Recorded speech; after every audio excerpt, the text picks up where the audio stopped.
bago dumating ang bagong Pilipinas. Pero alam nyo, naniniwala talaga ako sa bagong Pilipinas. Dahil talagang maraming nagbago sa Pilipinas. Dati takot na ang adik. Ngayon malakas na naman ang loob ng adik. Dati takot ang tao sa korupsyon, o takot ang mga opisyal mangurap. Ngayon alalakas na naman ng loob mangurap. At ang mabigat pa ho sa lahat, parang ang kakapal ng muka ng mga opisyal ngayon. Tama, sobrang kapal. Alam na galit ang tao, alam na ayaw ng tao. In fact, huling-huli na sila ng tao. Tama? Narinig na natin ang lahat ng kailangan nating marinig ng kanilang pagnanakaw at paano nila inabuso ang pondo sa pamamagitan ng flood control. Tama po ba? Alam na natin eh. Alam na natin na sa Kongreso nagsimula ang mga mastermind. Tama po ba? Tapos, idinuturo nila ang sisi sa DPWH at sa mga kontraktor.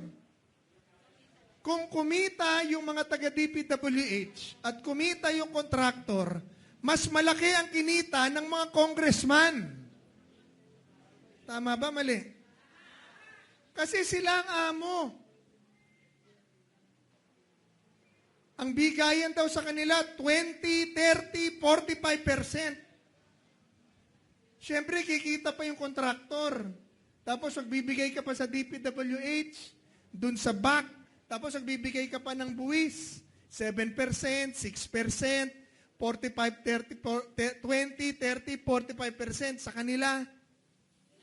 Bibigay ka pa sa COA kung kukuha, isa hanggang 1%, 7% tax, 6% sa back. Kikita pa yung kontraktor. Kaya natitira na lamang po sa proyekto. Tama yung computation ko noon. 22 to 30%. Yun na lang po ang sa proyekto. Kung magkakaroon pa ng proyekto.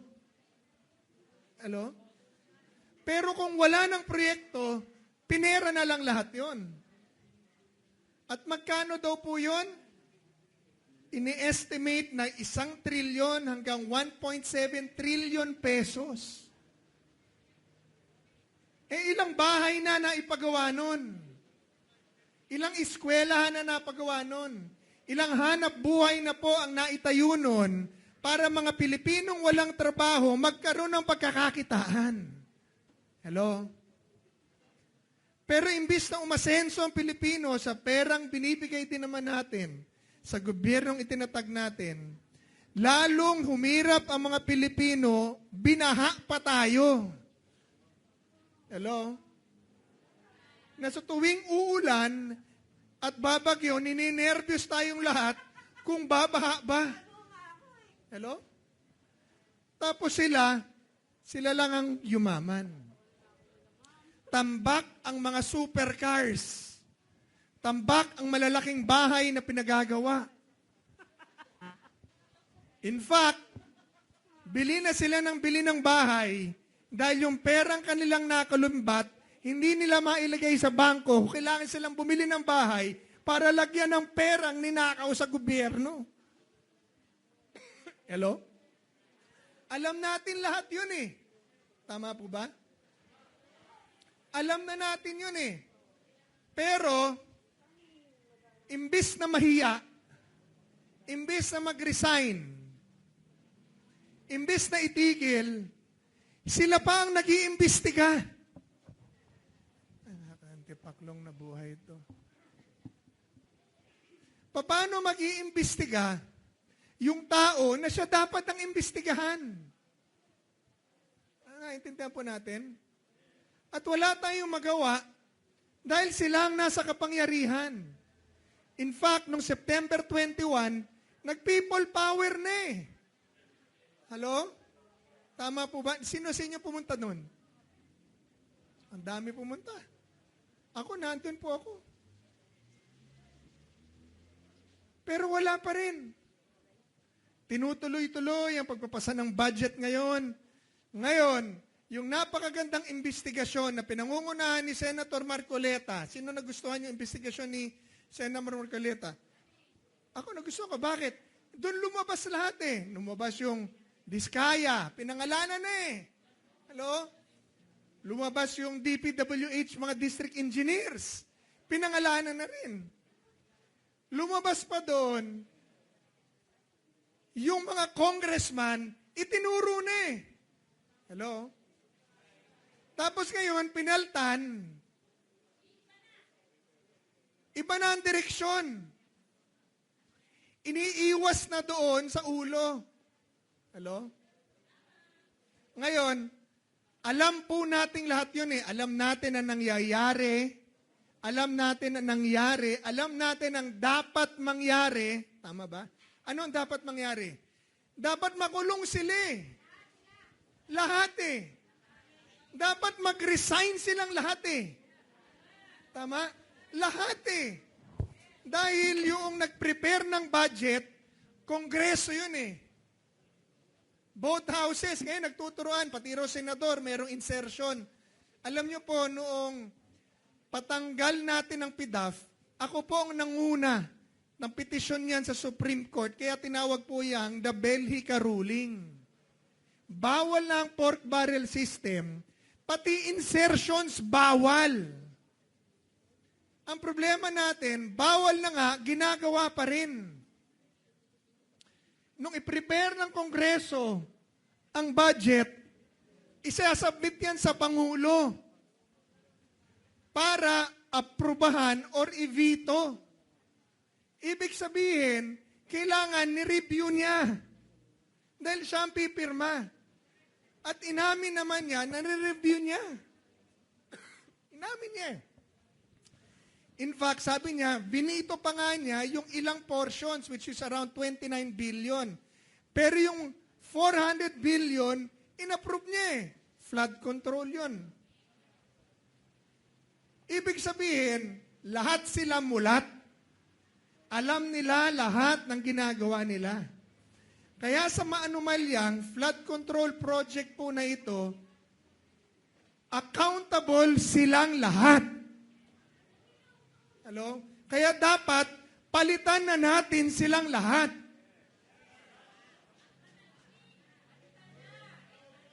Palitan, imbestigahan, ikulong, at bawiin yung mga ninakaw na pera.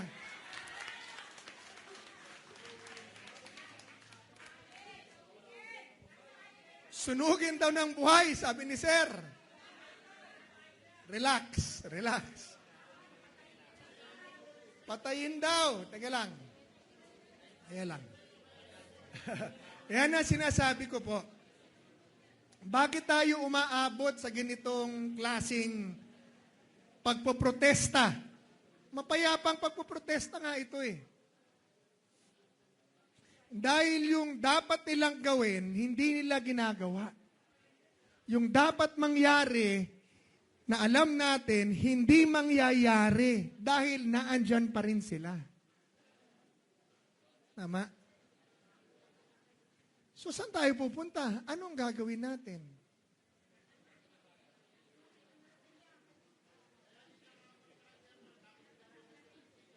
Oh, alam na natin. Magaling talaga ho ang administration na to eh. Dahil ang una lang inalis, yung opisina ko, yung PACC. Yung opisina na nag-iimbestiga, nagkakaso at nag-i-expose ng lahat ng anomalya at korupsyon sa bansa. Eh yun ang una nilang alinalis. Whatever. Para wala palang manghuhuli sa kanila. Pero mabuti ang Diyos na nahuli pa rin natin sila. Ang problema natin, mga kapatid, alam din natin na hindi nila gagawin yon. Tama? Pero alam natin na yun ang dapat mangyari. Sa akin pong palagay at pagkikipag-usap sa iba't ibang mga tao, ang dami-dami na pong mga tao ngayon na sumisigaw na mag-resign na kayong lahat, palitan na natin ang gobyerno, mag-revolutionary government na tayo, magtayo na raw ng interim government, gumawa na ng Constitutional Commission para balangkasin ang bagong saligang batas na magtatawid sa atin papunta sa federalismo. Sino rito ang gusto ng federalism? Ayan, buti naiintindihan nyo na po. Maganda po ang federalism dahil kita nyo yung nangyari sa Amerika ngayon. Last week, nasa news, na sinara na po ang federal government. Nag-shutdown ang federal government. Pero dahil federal system sa US, kahit nakasara ang national, tuloy-tuloy pa rin ang ekonomiya at pagtakbo ng ekonomiya ng Amerika dahil kanya-kanya namang gobyerno ang bawat estado. Hello? So walang problema sa ekonomiya, walang problema sa peace and order, sa kaayusan, tuloy-tuloy ang gobyerno. Hindi po gaya dito na pag nag-away na ang presidente at vice president, damay tayong lahat. Hello? Dalawang pamilya lang nag-away, damay tayong lahat. Yan ang problema natin sa sistema to. 300 congressman lang ang nagplano, o isama mo na ang Senado, ang nagplano at nagpasa, isama mo na ang presidente, ang nagplano, nagpasa at nag-implement ng maanumalyang flood control program, buong Pilipinas baha. Hello? Dahil yung pera at kapangyarihan concentrated sa national government. Hello? Tama? Kaya kung magta-transition tayo sa isang federal na pamahalaan, mas mabilis pong aasenso, mas maganda ang patakbo ng ating bansa. Tama?